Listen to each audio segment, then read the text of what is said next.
Eastern Pavilion Banqueting Hall, comprising 2 beautifully decorated modern guest suites with seating capacity for up to 1,100 guests. An ideal choice for engagements, weddings, Mendi parties, exhibitions and seminars.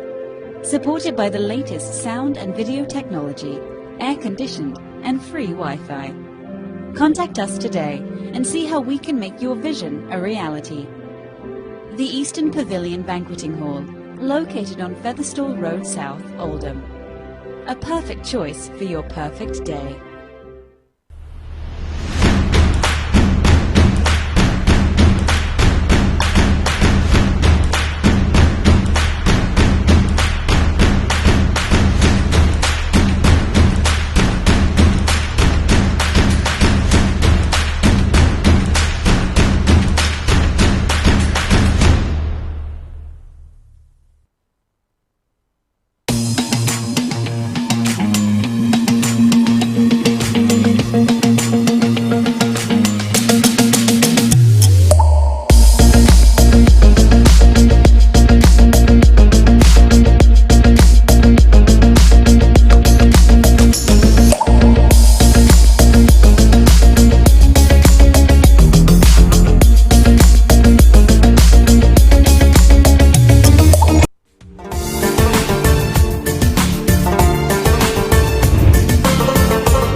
Assalamu alaikum and welcome to UK Today, a special programme, a new programme which looks at the international politics, but a lot more than that. It's a current affairs programme, and I'm going to introduce my co-host for this programme straight away. Normally what we find is that I have guests, but in this particular programme I've got a co-host. Hi Harry, how are you? Assalamu alaikum. Assalamu alaikum everyone.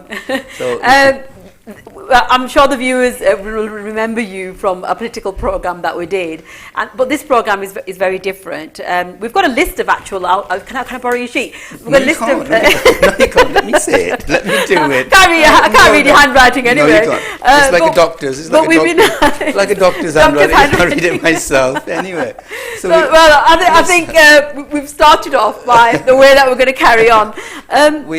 Yes, thank you very much for the introduction, and Assalamu alaikum to all our viewers. Hopefully, inshallah, we'll have a weekly program called UK Today, and some of the topics that we thought we'll try and cover generally under about 4 headings, which is like health and well-being. I think we could have a wide general. A very big. Yes, it's a big category, isn't it? Quite a broad category that we can cover. Health and well-being. We'll invite guests, who specialise in these things as well during the week for that special topic. Then we've got domestic and international politics. I think that's the one that I'm really. That's where we're going to have a ding dong, aren't we? That's where we're going to have a ding dong. We'll have a ding dong on that. And then, I think it'd be very interesting. And then religion and ethics. Now there's a topic that should be interesting. This is where the Malanas are going to ring in and give us the fatwas, and then we're going to go zip. Yeah, not. We want guards outside, don't we?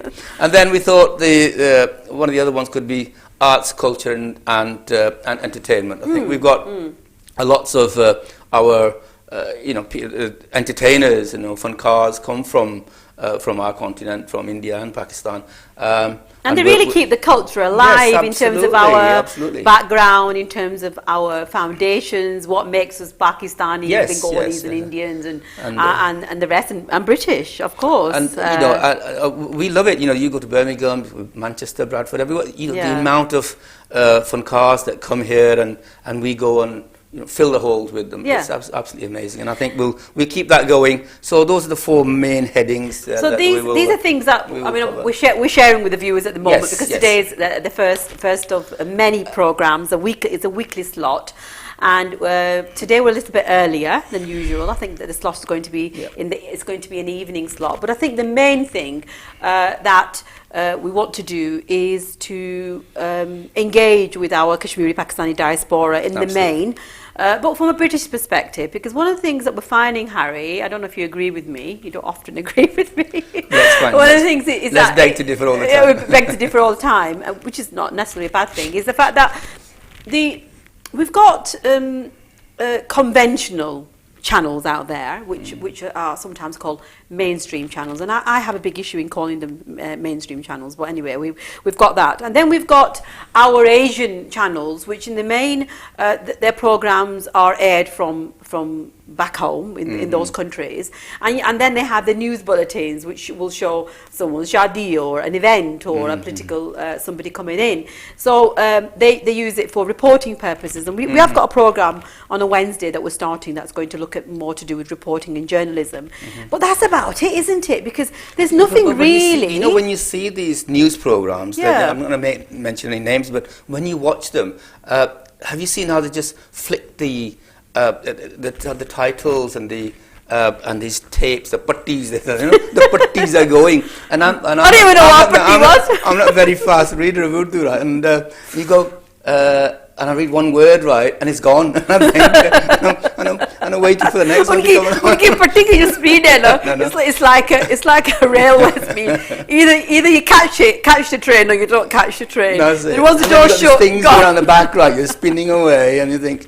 And people must have fits in their front rooms or things like that. I thought it was just me. I think I'm a slow reader. It's not. And my Urdu reading is atrocious. My speaking is probably I think most people are like that. I mean, I can read the old style Urdu, but not the new one. That takes me ages, And I'm going to put my glasses on as well. And things. I mean, for those of you who are watching this program live at the moment, you can send in your comments. It is if you're watching us live, you can send a bit later on, and we will read them. And your comments are important, because we're going to start off by concentrating on the topic that we've got for today, and we decided today that we're going to talk about unconventional politics. Now, what is unconventional politics? Well, let's define conventional first, shall we? What's conventional then? What's conventional? What's conventional to you? Conventional is la-di-da. Ew. Proper. Yeah, pinky out.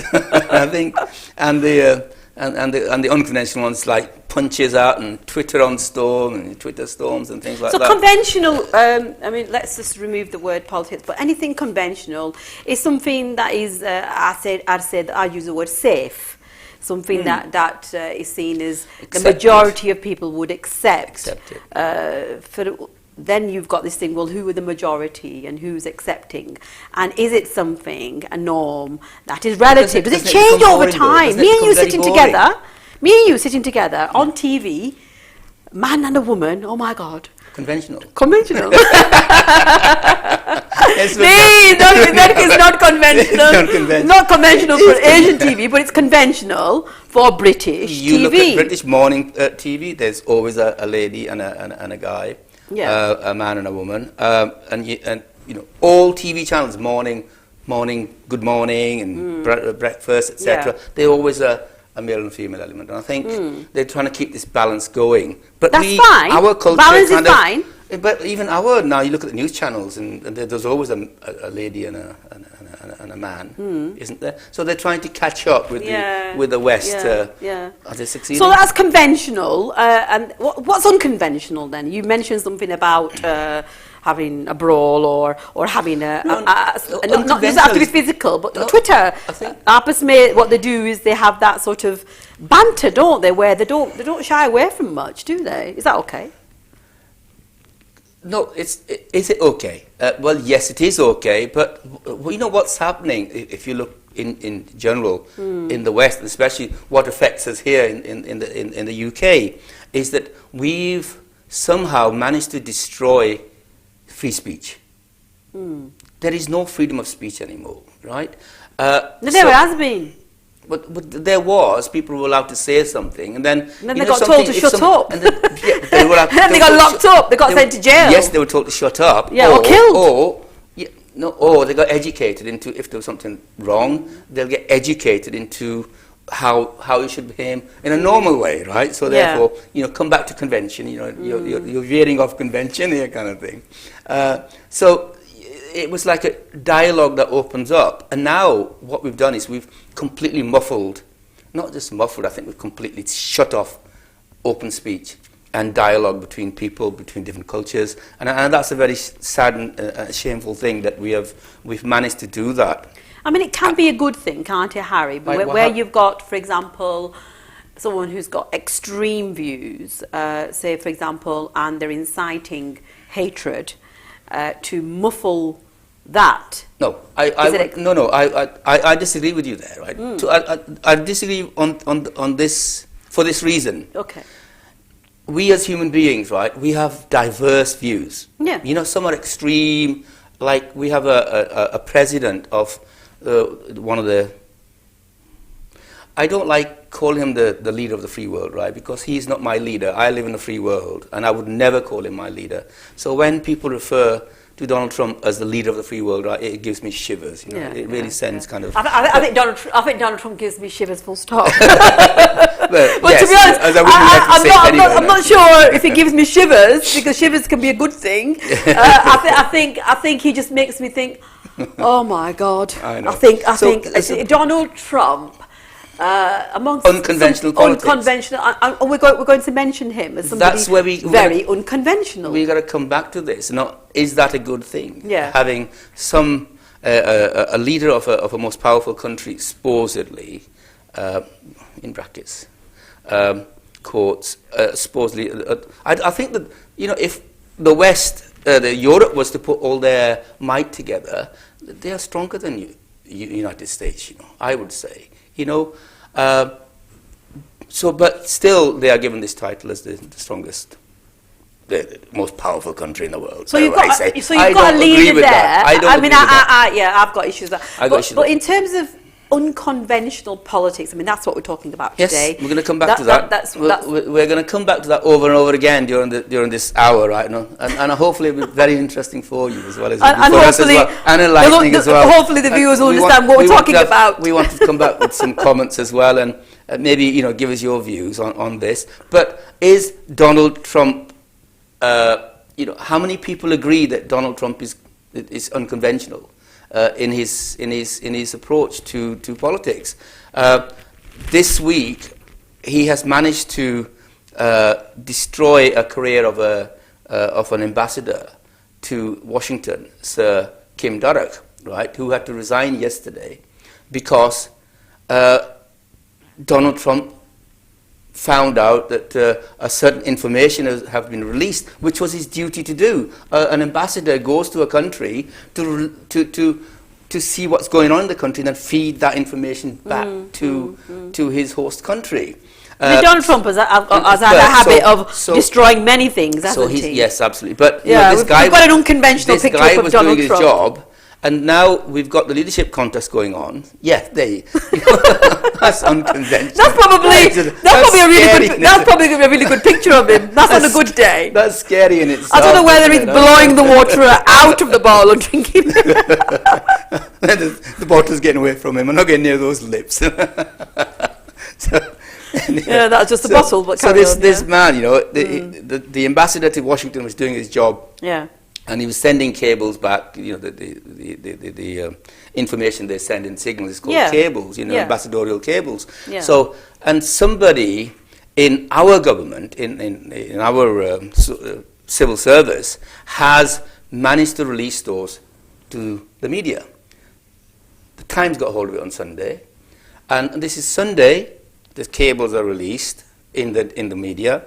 Monday, there is a storm. Sorry. There's a storm about these things. Tuesday, there is Jeremy Hunt and Boris Johnson on ITV doing their debate for the leadership. For the leadership. Yeah.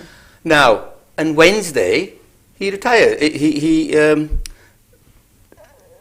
hands his notice in. Says, I'm leaving the service. Now, within 3 days, Donald Trump tweets something horrible about him. Donald Trump tweets something horrible about our Prime Minister, May, and yet nobody rebukes this person. He gets away with it. He's tweeting all these disgusting things about very, very senior people in this world, and yet he gets away with it. And he managed to destroy... Yeah, we've got a picture there of he here is, of, Sir Kim Darroch. So yesterday, he hands in his resignation to say that I cannot serve because Donald Trump, he snubbed him from one of the... How is Donald Trump getting, like he said, how is he getting away with it? Because obviously he says some pretty nasty things about most people, and when he was, if you remember the state visit, and how he basically ignored all protocol when it came to the Queen, no matter whether you are somebody who is a nationalist or patriotic or not. I mean, that's a dear old lady, isn't it? I mean, it's like ignoring your grandma, isn't it? Whether you are a big fan of the royal family or not, for you not to follow certain protocol, because even when we invite the mayor to a function, we're told that a certain order, this is the running order, you've got to give them certain time, you give someone due respect. But he actually doesn't care. He actually doesn't really care. He did say with Saddique. Saddique Khan, doesn't he? In terms of, while he was landing, he was sending tweets about Saddique Khan. How's he allowed to get away with it? Well, why? I just only tweeted a couple of days ago. Why are the world leaders keeping quiet? I said, the saying. I think Einstein. I think Einstein who said that for evil to succeed, if good men don't do something about them, evil succeeds, right? Yes, yeah. And so I only tweeted a few days ago that evil is managed to succeed because the good men in this world are keeping quiet. The leadership in the world is keeping quiet, and they must come together and confront this. Who are these good men? Because if you there you go. I think we've lost it. This is it. We've lost it. I mean, who are these good men? I mean, when you say men, obviously you're talking generic terms. Generic, obviously. So these good men who obviously are silent, and evil will prevail and it will triumph when people are remaining silent. So you've got somebody who is presumably a leader of one of the most strongest economies, politically, socially, etc., of the world as it is now, and yet he can't even keep his face straight when it comes to the camera. He's I mean, I'm not saying that there is certain protocol, but what is it? What is it about today's society that allows people of certain, let's say, social strata to get away with it, and then the likes of me and you told to sit up straight when we go to a meeting? Well, there lies the problem. The conventional, unconventional. We have things nowadays where the police, you're told that the police can't come and tackle real crime. I saw 15 cars going to it was like 1 o'clock at night. Yeah, in Bradford, a good at least 7 or 8 police cars and vans, right? And I'm thinking, could anything seriously that bad could have happened to warrant all these cars going at one time to the scene of crime scene as well? So we. The conventional, unconventional, people are weak nowadays. I think politicians are weak nowadays. We're run by social media. Politics are run by social media. They'll tweet something out there and see what reaction they get to see if they're going to make a policy or not. And that is not. Do you think politicians are weakened? Right? Do you think?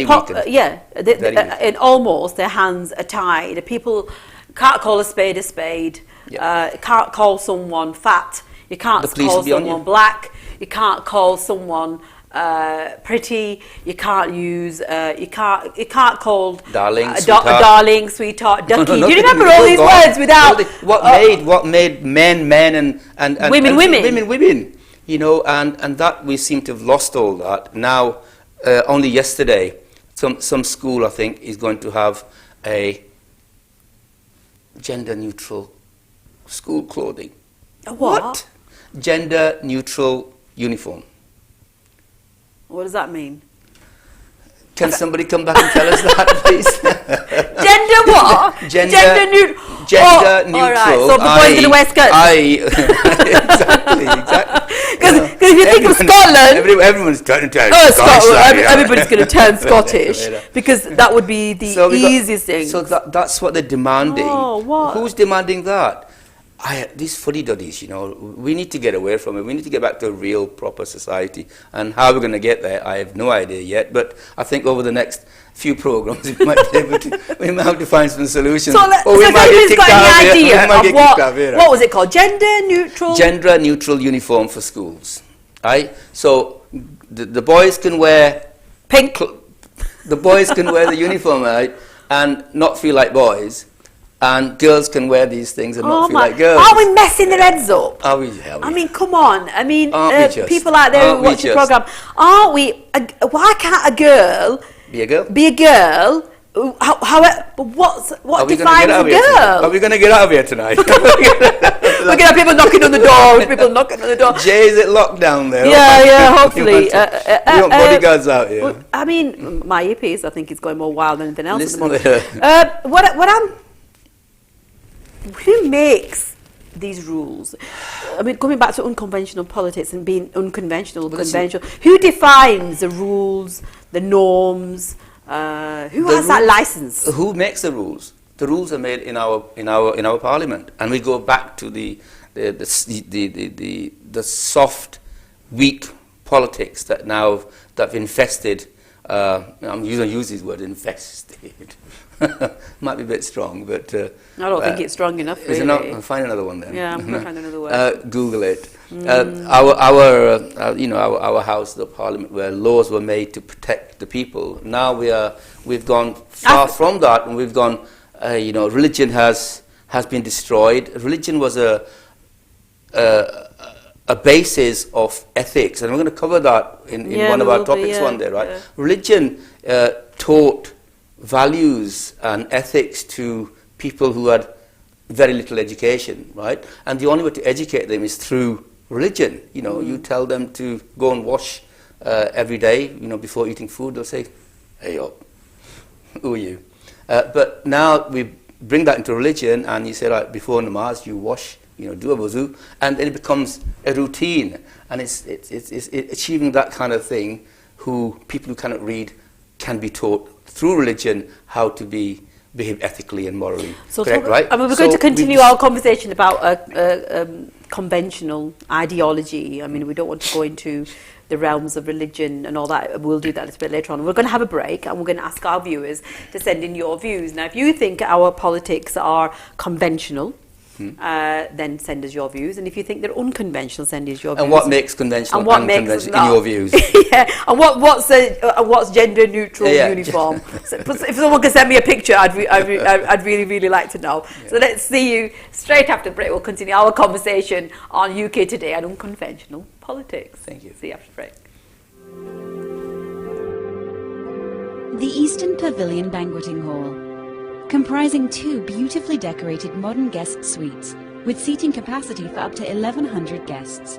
An ideal choice for engagements, weddings, Mendi parties, exhibitions and seminars. Supported by the latest sound and video technology, air-conditioned and free Wi-Fi. Contact us today and see how we can make your vision a reality. The Eastern Pavilion Banqueting Hall, located on Featherstall Road South, Oldham. A perfect choice for your perfect day.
Assalamu alaikum and welcome back to UK Today. And before the break, Harry, I know that you're just checking up on some information there.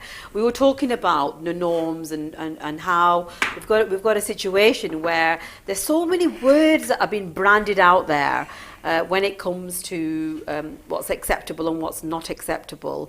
And obviously we were talking about the story of how some information had been leaked and how the pressure was put upon this particular ambassador to actually leave his position.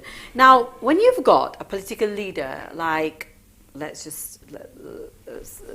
talking about Mr. Trump, who doesn't hold his thoughts, who says what he's thinking, or it's assumed he's saying what he's thinking, not that I think he thinks a lot, is he doing it just for the publicity, or do you think he's genuinely somebody who doesn't who falls into a box? Is somebody totally unconventional?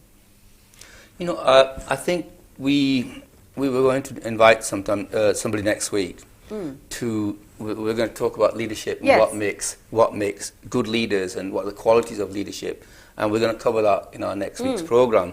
And we're going to have the presence of Dr. Shakur here, inshallah, who will, who I think works for Mind Charity. Yes. And he'll be able to sort of give us a kind of professional view rather than a layman's view that we're sort of going to be bandying about here. Now, Donald Trump, many people have said things about his mental health. And then he's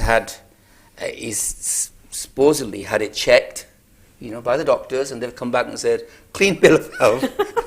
I think we need to check the doctors. Who's checked him, kind of thing. Who's checking the doctors, We go back to that. So he's actually had a psychiatrist or somebody... And they said, perfectly okay. So where did that come from? From the White House? Some nutter. Some nutter must have. Some nutter who wanted to make some money decided to. But anyway, they've checked that. There's nothing. They've checked that. But even having said that, he must be very good at disguising it. Now, this is my own personal view, my personal opinion of what I think why Donald Trump is the way he is. Donald Trump is a businessman. Politicians, like yourself, you've been in politics for many years, okay, learning the ropes, learning the ethics, learning the values, where to and where to not to, sucking back, because you might think, well, in the future I might need that person, I better not look the wrong way. So it's about conforming all the time. Slowly and slowly. Yeah. He's been a businessman, I think he's been bankrupt many times, in his businesses, and yet he still makes billions of dollars. I have no idea how he's done that. But we need to learn something from him, how you can be bankrupted many times over and then still be a billionaire, one of the richest men in the world. Yeah. Something we need to learn from that. Money plays a big part, doesn't it? Money. It is only money that's made him. It is only money that's made him. Nowadays, if you can have the money to campaign, Harry, do you think even we can get in. Harry, do you think that money has made him or money saved him? I think money saved him. I think because it was anybody else, from the rubbish that he comes out with, from the unconventional. Let's talk about money. Can we just let's talk about money, right? Just briefly. Yeah. That you brought it up. Let's take a young kid, right? In his early 20s, right? Yes. He comes home, and at home there's a fairly religious person sitting at home, right? He's got wads loads of money in his pocket. He's got a nice posh car standing outside.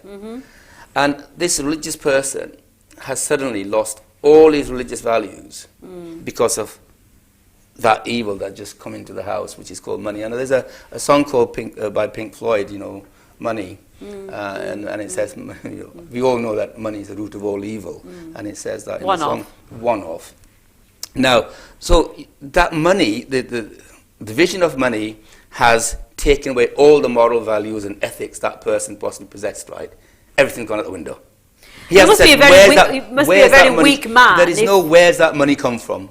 Son, come and sit down, let's talk about it. Yeah. Where's that money come from? It's we'll buy a new house. Buy another car. So mum's thinking, I can go and get some jewellery, and dad's thinking we can get a bigger car, bigger house. So you're saying, has money made him? Yes, money has, because people don't seem to value people. No, I'm saying money. I'm saying not money's Saved made him. saved I think money saved him because But- he'll have the best lawyers.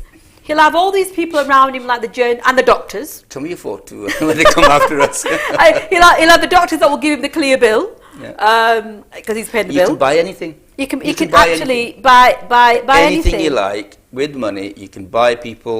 Sadly, and I think there'll be very, very few people that you can turn around and say, well, nobody can be bought, right? That can't be bought. And I think people with money seem to. Let's talk about buying people. The Labour Party in last week, only a few days ago, having people sign NDAs, they're called non-disclosure agreements, right, where they cannot give out sensitive information that might, and that they've been bought, they bought them out. They said, right, we'll give you X amount of money, sign this NDA. But that's politics. No, that's anything. Over, not isn't politics, it? Business as well. Businesses as well, Business yes. as well. The businesses are shutting their workers off. This guy is fairly high up in politics. They haven't released his name yet because not able to because of an NDA. Now, the Times newspaper know what the person's name is, but they can't send it out into public yet. But this guy is sexual harassment or sexual allegations, God knows what. They've got this person who the allegations were against to sign the NDAs. Money again has bought the person out, right? Morals and ethics and making decisions that are in the interest of public opinion, but not in the interest because it's gossip and it's something interesting. But morals and ethics themselves seem to be something that is now debatable. Absolutely. And Absolutely. why is that, Harry? Absolutely. Unconventional politics, as today's topic. Why is it that there needs to be a debate on morals and ethics when it comes to this kind of thing? Why are they not self-determined? Why is it not understood that I can't say something that will offend you according to general rules and ethics? Morals, are people born with morals and ethics? Are people born with morals and ethics, do you think? No, they're not. I think it's nurtured. No, they're not. They are nurtured. They are nurtured by parents, by scholars, by teachers, by your Maulvis, your priests, your padres. These were the religious they were the holders of the religious values, which then they passed on to the generations. Now, in this country, if you look at over the last four decades, 30, 40 years, you will see that the churches are being closed down. There are very, very few people. Now, so where has the values gone? Where has the ethics gone? But do they need to be religiously bound? Because when we talk about unconventional things, where does, religion is such a big topic, and it's in terms of understanding it, and there are certain fundamental things which are agreed, like not to hurt somebody. Yeah. There's somebody, one person is holding your package of values, if you like, right? Because they've spent years trying to package that up for you so they can pass it on in a loving way, in a valued way, right? So that then those people who then pass it on to their children and children's children, etc. Okay. Now, somewhere there has to be a base. We've destroyed those bases. This is my I'm looking around me in the UK. For example, our mosques have proliferated in this country, which is a good thing, and our children are being. But I'm looking around me. You see the Jewish people; they still practice their faiths in a very, very strong and ethical and religious way. The Muslims do that, but in between, what was a Christian base seems to have lost its edge. So do you think it's why when we look at the two? In terms of one of probably the most biggest issues that are affecting our politics at the moment, and I think every politician probably at some point has gone back into their Twitter account, back into social media, and thought, did I say anything that was Islamophobic or in terms of anti-Semitism?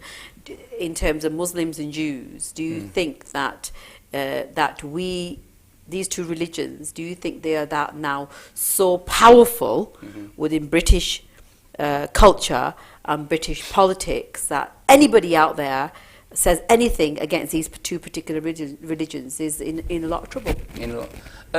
Yes, and I think we touched on it earlier on.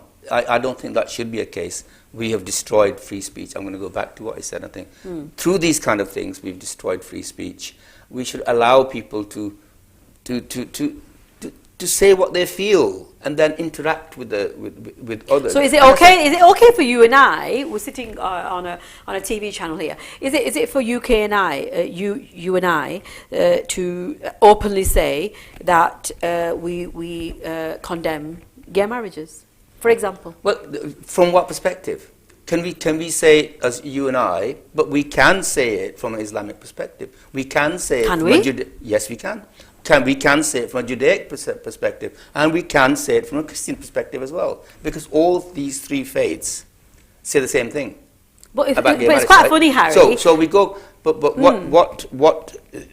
what's happened now is I would disagree with you. I don't think people can say it. What? Because that it's against. That they don't agree with it. Because if I look back to the LBGT, I mean, we're still talking about unconventional politics here. Yes, yes. If we look at that debate, and then we had a vote within Parliament, I actually did with one of my colleagues, to a couple of my colleagues, we did a filter of all those people all the politicians that voted, and I think the majority, if I'm not right, if not all of our Muslim politicians voted in favour of it. Why?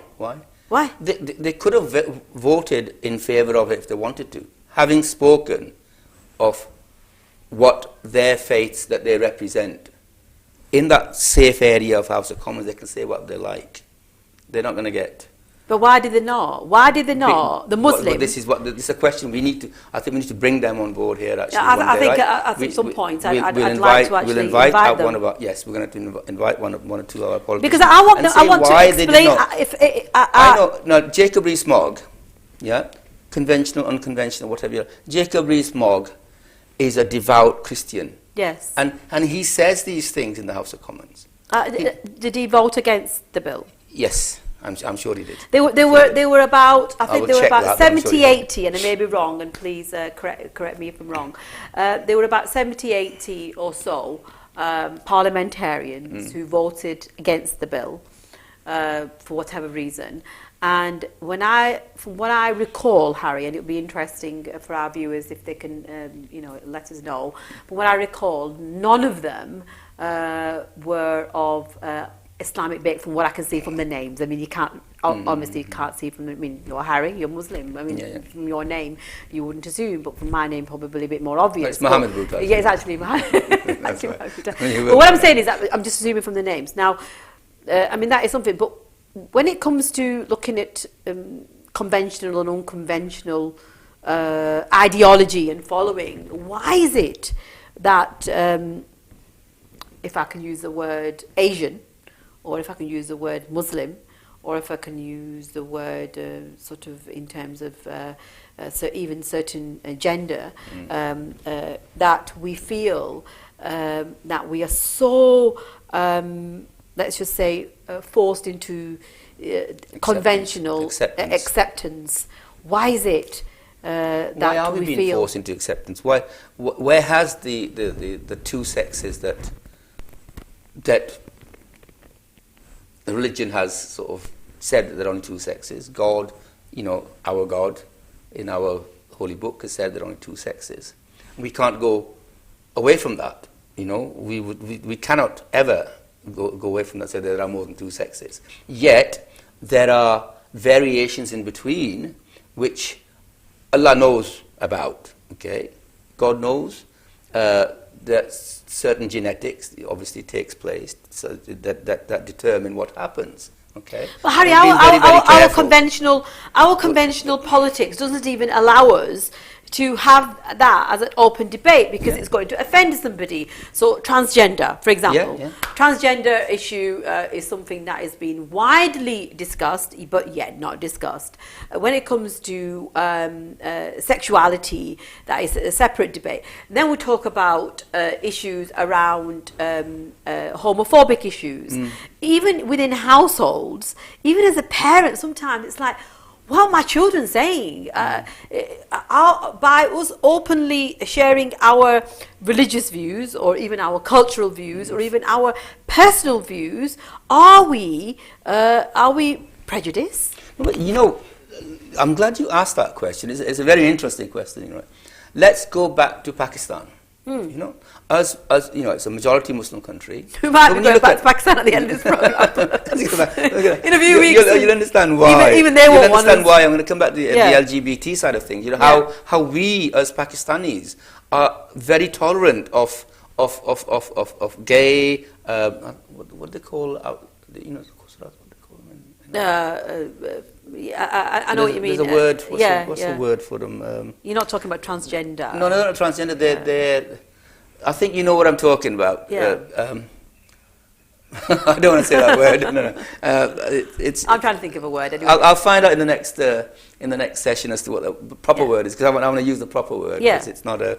But I'm sure you all know what I'm trying to hint at. That we have these people and homosexuality, etc. It's open, fairly open, and it's behind doors but open, if you like. You know what I mean? It's understood. It's there.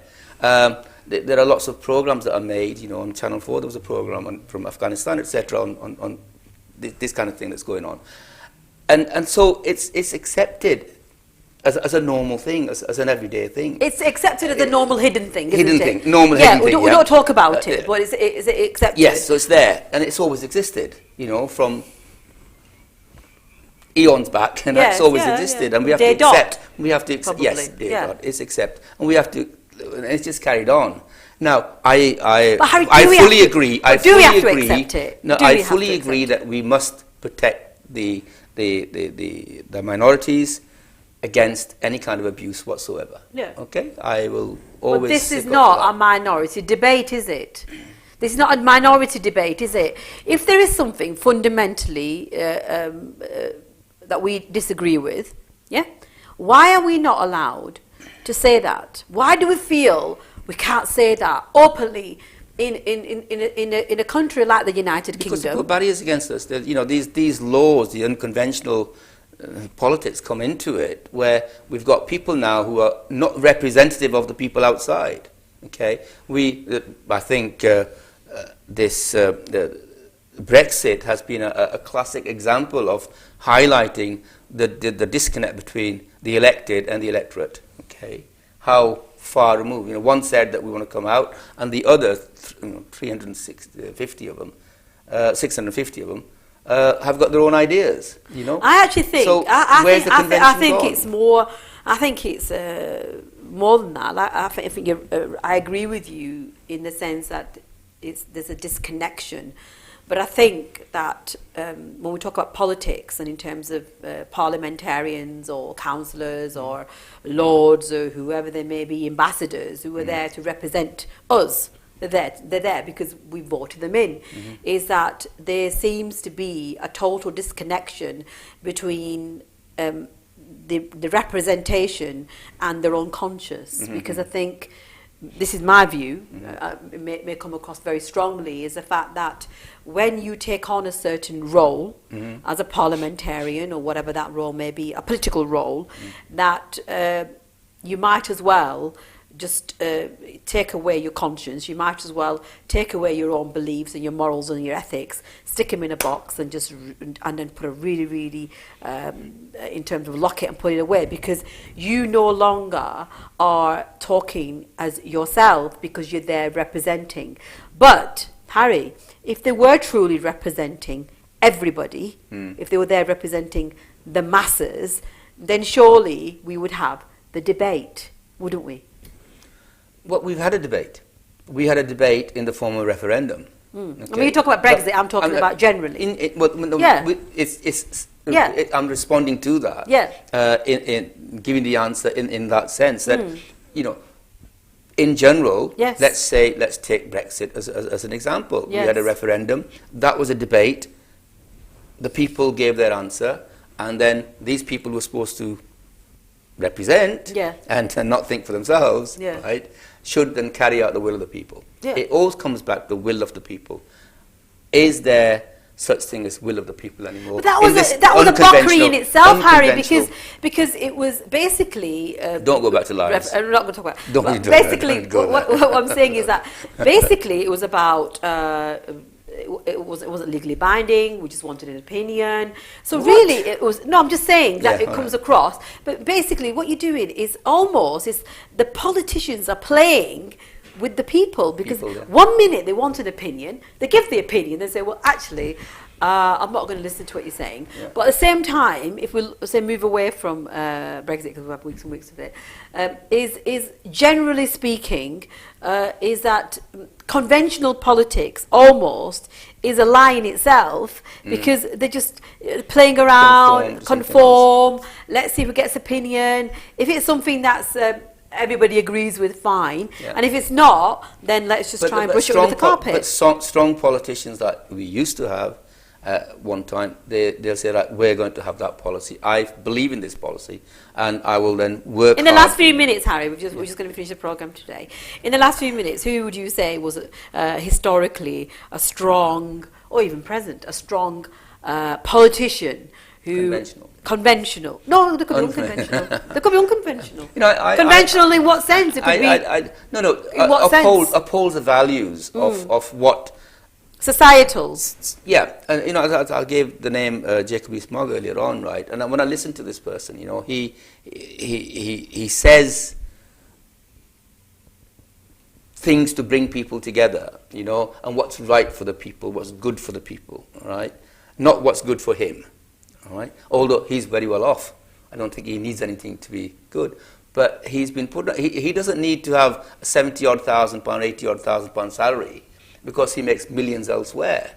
But he's there to represent and make life good for other people. So for their state, for their country.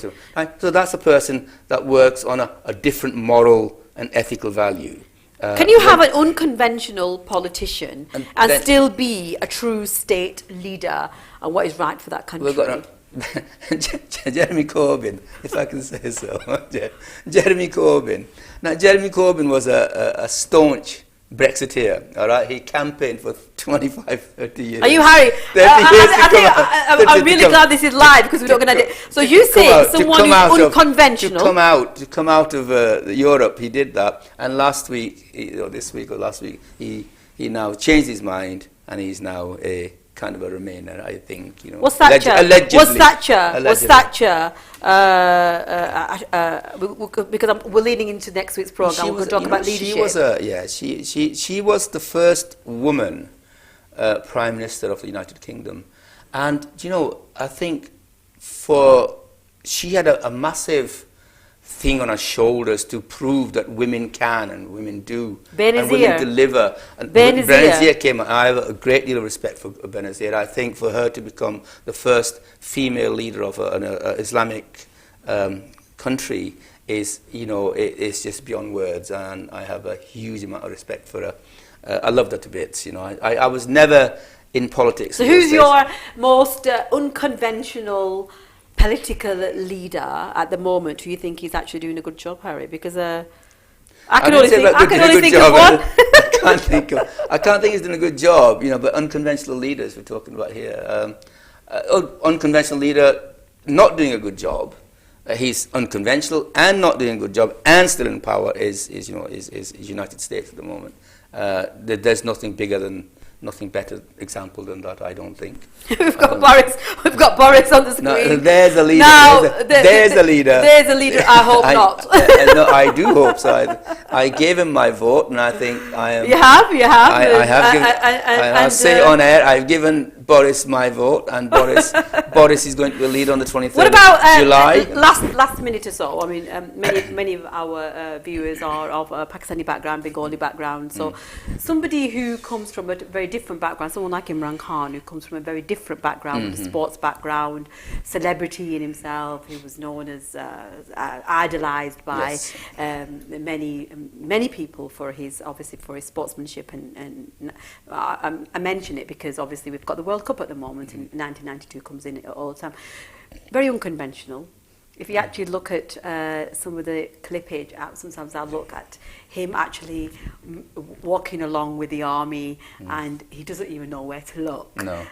He looks, even though in his attire now, he's totally changed his attire, he still looks as though he's still not very comfortable in conforming to the ideal, let's say, picture of what a Pakistani Prime Minister should look like. Yes, I Rather, agree, not talking agree about with you. He's trying to be a national, with his attire, with the to sherwani, appear a national, and then you put a suit and a shirt tie on, you become a statesman of a Western statesman. I don't think he wants to give that kind of a. But having said, I mean, he's been a politician for 20 years. Okay, whereas Trump was a businessman, and with his money he bought himself into politics. That's why he doesn't fit into that, into the house that he's been put there. So final note now. Unconventional politics. Do you think it's a good thing?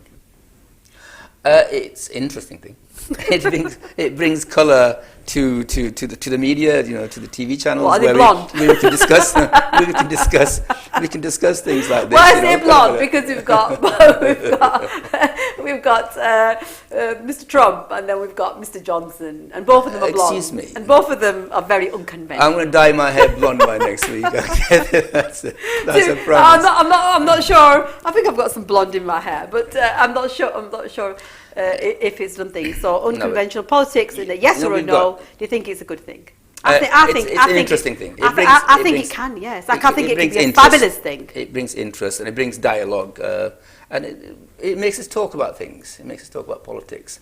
I think people need to understand that politics affects every second of their living, and even death as well. Everyone living, when you die, you're still paying taxes, on your death and funeral, etc., etc. So politics affects every single aspect of your life, and I think if we can talk about it, we can start understanding what politics is. I'm far from understanding politics. I'm only a beginner in politics.